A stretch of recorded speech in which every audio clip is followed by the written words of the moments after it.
اگر آپ چینل پر پہلی بار آئے ہیں تو ابھی سبسکرائب کر کے بیل آئیکن پریس کریں اور رہیں باخبر۔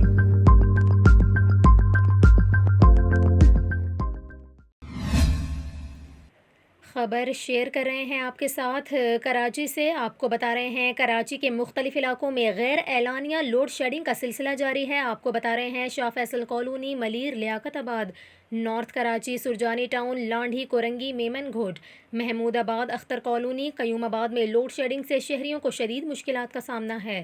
آپ کو بتائیں کراچی کے مختلف علاقوں میں ہر 1 سے 2 گھنٹے بعد 3 گھنٹے کی لوڈ شیڈنگ کی جا رہی ہے، جس سے انٹر کے امتحانات کی تیاری کرنے والے طلباء و طالبات کو شدید مشکلات کا سامنا ہے۔ دوسری جانب آپ کو بتائیں کہ چیئرمین انٹر بورڈ کا یہ کہنا ہے کہ دوپہر کے اوقات میں امتحانی مراکز بھی لوڈ شیڈنگ کی زد میں رہتے ہیں۔ متعدد امتحانی مراکز سے دوپہر کی شفٹ میں لوڈ شیڈنگ کی شکایات مل رہی ہیں۔ شہریوں کا اس حوالے سے کہنا ہے کہ رات کے اوقات میں بجلی کی بندش نے ذہنی اذیت سے دوچار کر دیا ہے۔